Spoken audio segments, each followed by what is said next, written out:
Aqui estamos hoje, novamente, para a leitura do livro Getúlio Vargas em Dois Mundos. O Espírito é essa de Coróis, que nos conta isso, pela psicografia de Wanda Canucci. Hoje temos um capítulo bem longo. Vamos lá. Fatos e análises. As primeiras preocupações mais sérias começaram a tomar o íntimo do nosso irmão no examinar de seus atos na terra, principalmente os relacionados com as promessas realizadas no plano espiritual.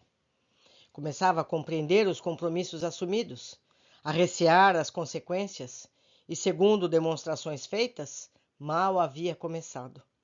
Preocupava-se com uma forma como chegar ao poder. Lutaram, derrubaram governos estaduais para prepararem um ambiente final. Depuseram o governo central e lá estava ele, ocupando o cargo para o qual reencarnara na Terra. Ele compreendia que, apesar das boas intenções que o moveram, a vaidade e o orgulho também foram os agentes que impulsionaram as suas atividades até chegar àquele posto. Precisava agora verificar os atos durante a sua permanência no governo, o qual, iniciando-se como provisório, prolongou-se por 15 anos. Entretanto, para poder permanecer por todo esse longínquo período, muito tivera de arquitetar, trabalhando em desfavor de muitos, porém, o dano maior fora para si próprio. O sabor do mando tomara todo o seu ser, e a semente que trouxera desenvolvera-se toda, brotara, crescera e dera frutos. Alguns bons e saborosos que serviram para auxiliar a muitos em forma de leis e decretos que os favoreceram. Mas a par dos saborosos frutos amargos daquela mesma árvore proporcionou a tantos, e alguns deles, de tão acerbos, chegaram a envenenar, eliminando-os da face da terra. Sabemos que quase tudo o que aconteceu tem as marcas tarjadas em um passado distante, e não nos cabe aqui analisar as nossas personagem central, nem os desmandos das suas realizações, senão para narrar, depois que essas conclusões ele mesmo é quem deverá chegar. Ao sair do gabinete do irmão José, começaram a brotar-lhe no íntimo muitos desses fatos que procurou eliminar do pensamento, atendo-se apenas ao que havia visto, deixando para refletir sobre os outros, quando os tivesse diante de si, como comprovação do que havia realizado. Caminhou pelo parque e lá permaneceu mesmo depois, quando todas as sombras da noite já haviam envolvido aquele ambiente, e pôde examinar o céu, com estrelas tão grandes e brilhantes como nunca havia visto. O céu era diferente. O tom azulado escuro não era o mesmo que conhecera na terra.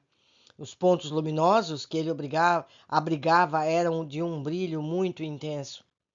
Admirando aquela paisagem celeste, permaneceu por algum tempo, esqueceu-se um pouco das preocupações, retirando-se em seguida. Ao caminhar de volta, quase à entrada do prédio, encontrou o irmão Fulgêncio, que o recebeu com muita alegria e um grande abraço. Estava já saudoso, irmão Getúlio. Pretendia visitá-lo logo que pudesse. É uma alegria muito grande encontrá-lo. Também estava com saudade do senhor. O reencontro com entes queridos é como voltar para casa depois de uma viagem. Como está se saindo lá? Quando aqui cheguei, passei por um período difícil e, ao restabelecer-me, fiquei feliz, desfrutando do seu carinho e da sua amizade. Lá também estou bem, tenho a atenção de todos. Irmã Cíntia é muito carinhosa e paciente, mas não a temos com a mesma frequência que o tínhamos aqui. No entanto, proporcionaram-me uma companhia muito terna e compreensiva. Irmão José, que me acompanha nas minhas atividades de agora, me aconselha, me auxilia, me orienta em tudo o que desejo. Está muito bem. Não fossem as minhas preocupações quanto à verificação das minhas realizações na terra, e pelo pouco que tenho visto, não devem ter sido muito boas. Todos nós sempre erramos muito na terra. Nem sempre cumprimos de modo correto e nobre o que fomos levados a realizar lá. Mas Deus, em sua misericórdia, compreende e nos auxilia. Não com o seu perdão, pois se contássemos sempre com ele, não progrediríamos, praticaríamos atos cada vez mais insanos. Na terra ouvimos falar tanto e aprendemos que Deus perdoa as nossas faltas. Sim, recebemos o perdão de Deus nas inumeráveis oportunidades que nos oferece. Já pensou se não tivéssemos mais ensejos de ressarcir os nossos erros e fôssemos condenados eternamente pelo que fizemos de mal? agora compreendo o conceito de perdão. Pois então, nas chances que ele nos oferece é que vamos ressarcindo os erros, seja no mundo espiritual, em forma de trabalho dedicado aos necessitados daqui ou do plano terrestre, ou lá, como encarnados, refazendo as nossas planificações, aplicando-nos auxílio aos outros, tendo uma vida correta e digna.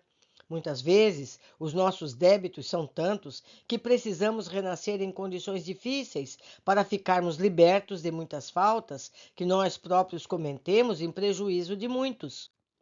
Compreendo. Sinto-me feliz em conversar com o Senhor. Quando nos for possível, trocaremos ideias novamente. Graças a Deus você tem irmão José ao seu lado, com muito mais capacidade do que eu, para orientá-lo e esclarecê-lo. Recorra a ele e sempre terá uma palavra de conforto e esperança que o ajudará muito. O sofrimento começava a se intensificar em nosso Getúlio, mas era-lhe um padecimento abençoado pelo reconhecimento de suas faltas, à medida que visualizava suas atitudes como chefe da nação. Quando reconhecemos o mal que saiu da nossa mente e se transformou em atos de prejuízo a muitos, é uma bênção de Deus, pois que sofremos sim pelo remorso, pela convicção de nossas próprias culpas. Isso significa que nosso espírito já está mais sensível? Ou melhor, já está mais suscetível, menos empedernido? É sinal de progresso. Aqueles que praticam o mal, sem se aperceberem de que é mal, ou quando se regozijam com as más ações que realizam, têm muito a aprender. Jesus ainda não foi recebido em seus corações. Para um governo nas condições em que se encontrava, medidas que lhe assegurassem plena capacidade de administração deveriam ser tomadas sem que ninguém interferisse, sem que ninguém o pressionasse. Queria ser absoluto, um ditador. Foi esse desejo que o norteou, quando, como primeira medida, dissolveu desde o Congresso Nacional até as câmaras municipais, destituiu os governadores, substituindo-os por interventores, homens de sua confiança, a ele subordinados. Todos lhe deviam submissão, acatamento das ordens e obediência, no pô-los em prática. Era o executivo, era o legislativo, assim deveria ser. Esse seria o seu modo de governar. Teve que organizar um ministério que o cercou de forma também consoante o subserviente, ou tomando atitudes que sabiam iriam de encontro aos seus ideais. Escolhidos foram aqueles que comungavam nas suas ideias e os haviam acompanhado na caminhada ao Palácio Guanabara. Mas e o povo? Não é para o povo que os governantes devem direcionar as suas atitudes? Ele era o mandatário maior da nação. Contudo, o que é uma nação, senão um conjunto de comunidades composta de seres humanos com desejos e necessidades? E essas necessidades foram supridas? Tudo isso ele podia verificar e via em cada rosto que aparecia a insatisfação, porque a realidade não correspondia às suas expectativas. A dificuldade tomava conta do país. O desemprego era grande. A corrente comunista incentivando a anarquia, estimulando e alertando os empregados. E qual foi a atitude do governo nessa ocasião? A perseguição das prisões. Medidas fáceis e imediatas para resolver o problema tão grave. Foram largamente utilizadas ao invés de providências mais profundas e efetivas que lhe proporcionassem tranquilidade. Entretanto, situação tão conflitante não poderia pôr em risco a ordem do país, e algumas das reivindicações dos trabalhadores foram atendidas através do recém-criado Ministério do Trabalho. Getúlio observava e mantinha-se calado. Problemas anteriores o envolviam. Em dado momento, o irmão José tocou o ombro perguntando se não desejava parar, ao que ele fez um sinal que não. Queria continuar e terminar logo. Não era interrompendo e adiando que iria se acalmar. Teria de passar por tudo e já o sabia, e foram prosseguindo. Um ano de governo decorrido durante o qual viu muito descontentamento, sobretudo em relação ao estado mais progressista e rico da nação, São Paulo. Problemas sérios ali transcorreram e foram não só visualizados, mas rememorados por ele, desde as estratégias utilizadas quanto à nomeação dos seus interventores, sempre com o repúdio dos paulistas, até as lutas pela constitucionalização do país. Recordou-se daquele período, visualizando todas as providências tomadas, a repressão dos revoltosos através de sua própria argúcia, e até o final, quando ele fora vitorioso, Entretanto, muitas mortes foram registradas.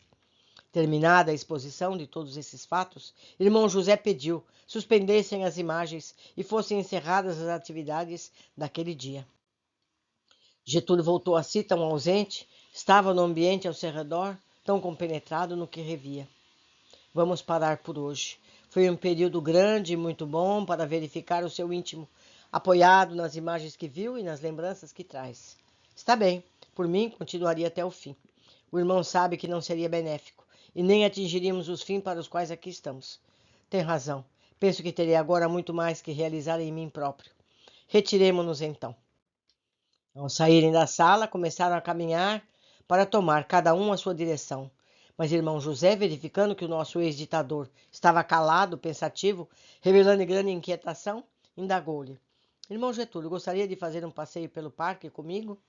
Estivemos fechados por tanto tempo, atentos a todos os fatos, que merecemos um contato com a natureza, respirando o ar puro e tão salutar a ambos, como uma paisagem tão bela ao nosso redor.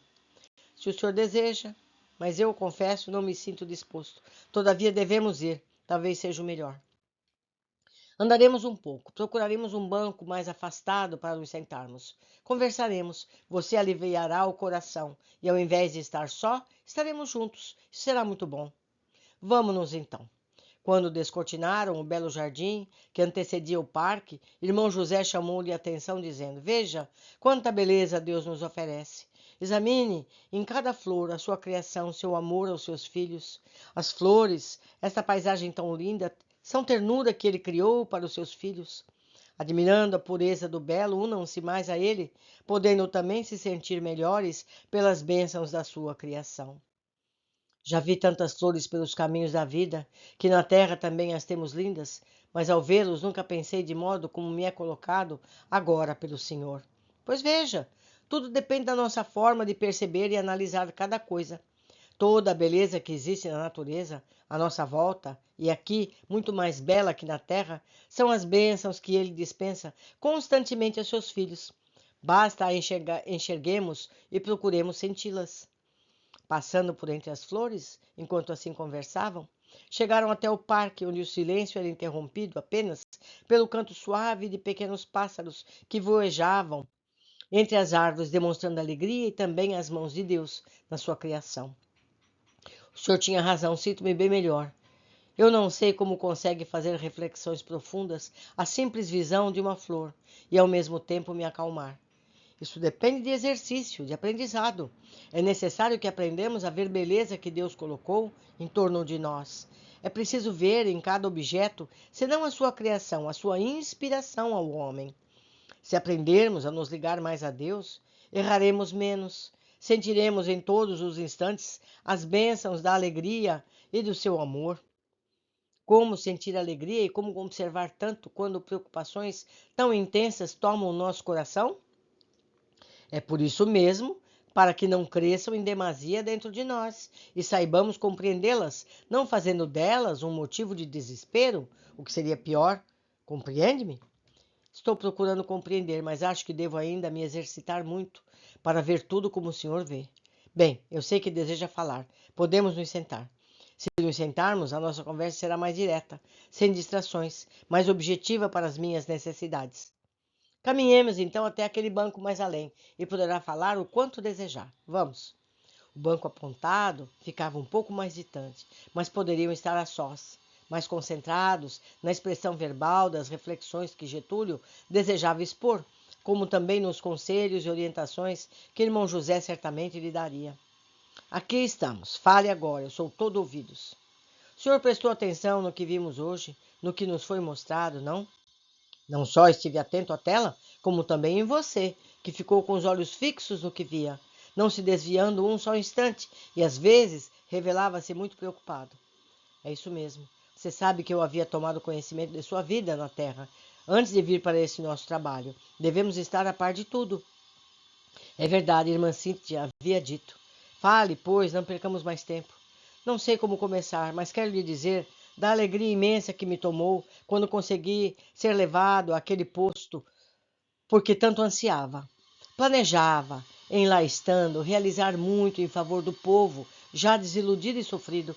Entretanto, pelo que verifiquei, quase nada pude fazer. A máquina administrativa de um governo é tão difícil de ser manejada, irmão. Tem tantos dispositivos que às vezes nos entravam. Há tantos que desejam também mexer na máquina que ela emperra de tal forma e o oficial maior lá colocado sente-se impotente para fazer um trabalho satisfatório.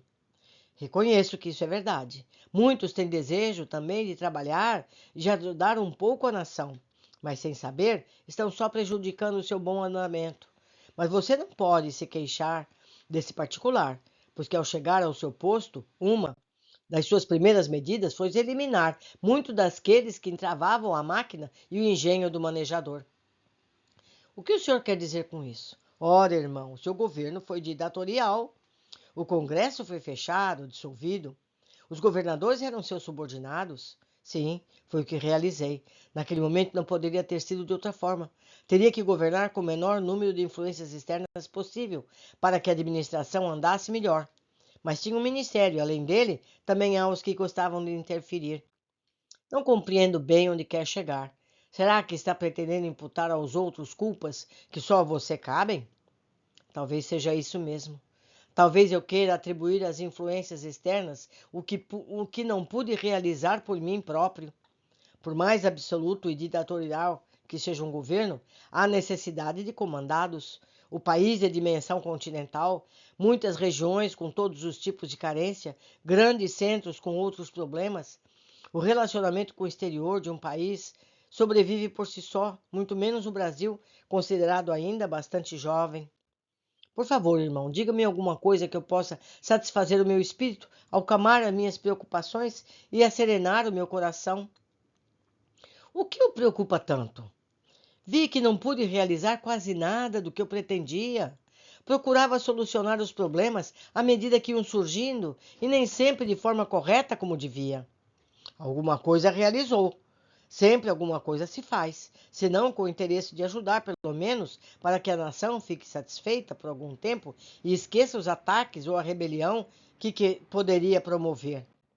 Talvez tenha razão, mas por falar em rebelião, o senhor viu o que ocorreu em São Paulo, não é verdade?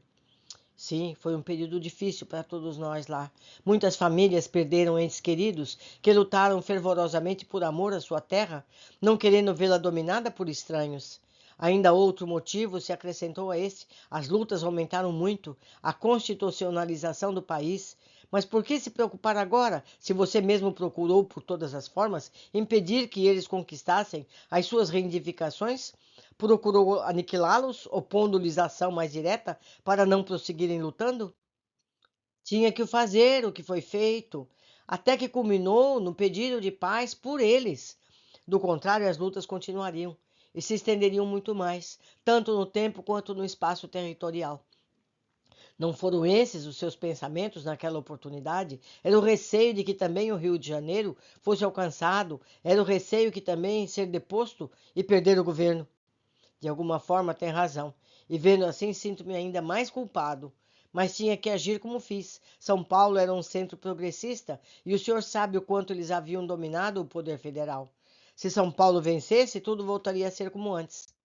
A conversa, naquele parque tão ameno, continuou ainda por algum tempo. Getúlio expôs, irmão José, muitas das embaraçosas reações da sua tarefa na terra.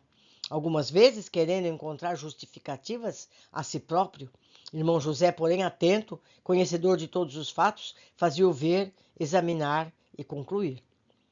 Não que tivesse ali como acusador, não, mas trabalhavam em conjunto e era preciso que os exames fossem efetuados dentro da correção de ações, mesmo que pudessem ferir o âmago de Getúlio. Nada deveria ficar encoberto para seu próprio bem. Por isso, nessas ocasiões, é necessário que um orientador acompanhe os irmãos em atividade semelhante, embora às vezes pareçam estar acusando, não estão. Não são os promotores dos julgamentos terrenos, cuja incumbência, a maioria imagina, é apenas acusar. Ele auxiliava-o a recordar-se melhor dos atos, encorajava-o, animava-o a aliviar-lhe o estado de espírito. Era o companheiro constante que lhe levava a força, a coragem, o ânimo e a paz com as suas reflexões. Fazia-o ampliar a visão para o que o rodeava. Ensinava-lhe muito em relação às atitudes cristãs e foi durante aquele período a âncora firme na qual ele pôde se apoiar para suportar o que ia visualizando e concluindo por si próprio. Contudo, voltemos ao parque onde os nossos irmãos ainda se encontram. Pois então, compreendo bem as suas justificativas, mas você mesmo já chegou à conclusão de que não agiu corretamente em muitas situações e nem como havia planejado nesta mesma colônia. Isso é verdade, meu amigo. Posso chamá-lo assim, não? Se é assim que me considera, poderá chamar-me, que isso só me deixa feliz. Pois então, meu amigo, é justamente por causa do meu sofrimento. Não agi como planifiquei e muitas vezes me empenhei mais para defender o meu posto que o povo. Trabalhei muito para poder permanecer e me recordo mesmo que ainda não tenha visto nas imagens e sempre para preservar o cargo de presidente do qual, naquela ocasião, estava investido e para isso muito realizei em prejuízo de muitos. O senhor poderá me dizer por que me apaixonei tanto por aquele posto e tudo fiz para não deixá-lo? Saberá no momento certo. Há também uma razão que não o libera de suas ações. Um motivo impregnado no seu próprio espírito para que isso ocorresse. Você já tem noção de quanto permaneceu no poder naquela oportunidade em que foi levado a ocupar um posto que era provisório? Ainda não me lembro exatamente da extensão, mas sei que muito fiz para nunca sair de lá. Deixemos de pensamentos que poderão preocupá-lo, pelo que ainda há de ser verificado. Voltemos ao que viu hoje. Há ainda algum detalhe sobre o qual deseja falar? Sim, irmão. Quem sabe posso tê-los a meu favor. Pois então fale. Foi o fato de que muitas das reivindicações que foram a causa principal das ocorrências em São Paulo, eu tive que atender. O povo todo reclamava e alguma coisa deveria ser feita em favor deles. E o que o irmão realizou? Providenciei para as eleições fossem marcadas. Assim o Estado estaria satisfeito com um governador eleito pelo povo. Providenciei para que fosse eleita uma Assembleia Constituinte, a fim de promulgar uma nova Constituição. Assim, sem que fossem os vencedores, dei-lhes alguma das regalias que desejavam. As eleições foram realizadas, tiveram um governador paulista e a nova Constituição promulgada. E o que aconteceu depois dessa Constituição foi promulgada? Passei de governo provisório a presidente eleito pela Assembleia. Veja você que continuamos com o que vimos conversando até agora. O seu medo maior era perder o poder. Mas o senhor disse que para isso há uma razão, que não fazia parte de sua planificação e nem pode ser alegada como atenuante de seus atos. O que faremos agora? Já colocou tudo o que precisava? O senhor sabe que não. Revimos alguns fatos, mas muitos outros importantes ficaram sem ser aludidos por nós. E quais foram? Apesar de ser solícito e bondoso comigo, às vezes sinto que é meu julgador. De modo algum faria isso, já o disse. Todos nós erramos muito na terra. Não estou aqui para julgá-lo, apenas para auxiliá-lo, e não poderia fazê-lo de outra forma. Se fatos permanecerem esquecidos ou adormecidos, sem que deles fale, não irá diminuir a sua responsabilidade, se realmente a tiver. Esse é meu trabalho. Quero ajudá-lo a melhor possível. No momento em que expuser o que está no seu íntimo, informa, não só de lembranças, mas também de imagens que viu, está fazendo bem a si próprio. Já conversamos sobre isso. Quando reconhecemos os nossos erros, eles se tornam menores porque já temos capacidade para admitir que erramos. O que desejo falar ainda é sobre o tratamento dado a muitos dos que se revoltaram, sejam os aprisionados em rebelião de São Paulo, sejam trabalhadores desempregados e, de modo muito mais intenso, aqueles comunistas que pretendiam desmerecer os meus atos, promovendo desordens. Era o que faltava, cujas lembranças me ocorreram. Pois muito bem, penso que a tarefa de hoje está terminada. Se quiser retornar, poderemos entrar, mas ainda quero dizer-lhe que os atos praticados por nós, quando encarnados, você sabe, ficam todos registrados a nosso favor quando realizados de forma nobre, com espírito de caridade, justiça e amor, em nosso prejuízo, quando visamos ao próprio interesse, na satisfação do orgulho, da vaidade e do egoísmo. No entanto, podemos nos dirigir a Deus, pedir que nos dê a compreensão para errar menos e no futuro nunca mais errarmos, e que atos praticados contrários às suas leis possam nos servir de exemplos, a fim de aprendermos e nos desfazer dessas imperfeições. Ele sempre tem um consolo para cada um de nós, para que as nossas faltas sejam não perdoadas, porque o tribunal de cada um tem montado dentro de si não o permitiria, mas atenuadas através do auxílio que dispensamos aos irmãos infelizes, realizando um trabalho no bem. E o que eu poderei realizar para desfazer o que pratiquei de mal? Por enquanto é pedir a Deus que o encaminhe para ressarcir os seus erros, mas no momento ainda deverá terminar todo esse trabalho que está realizando, como o levantamento de todas as suas ações. Após então, ele saberá encaminhá-lo a uma tarefa redentora. A conversa foi encerrada, o orientador entendeu que o dia havia sido desgastante ao irmão, por tantas imagens revistas e tantas lembranças. Quando retornavam ao seu compartimento para o repouso, ao passar novamente pelo Jardim Florido, Getúlio fez uma observação. Irmão José, penso que nunca mais poderei passar indiferente por uma flor, ou mesmo admirá-la sem pensar nas suas palavras. Se aprendêssemos a ver em tudo o que nos rodeia a criação de Deus, o nosso coração seria mais sereno. Não praticaríamos tantas maldades, porque a fé, a confiança nele, fariam de nós criaturas melhores. Não teríamos tempo para tantas lutas por conquistas insignificantes para a vida do espírito.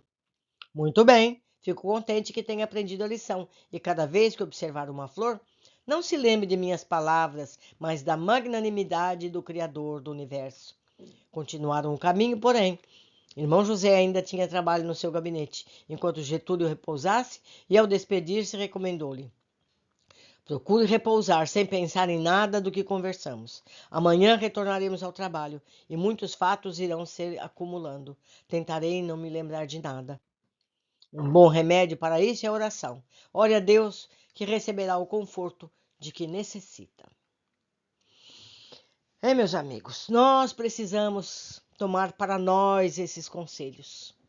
Façamos de nossos dias mais profícuos. Vamos aproveitar mais tudo o que temos ao nosso redor. Por hoje terminamos. Aguardo todos na próxima leitura. Abraços.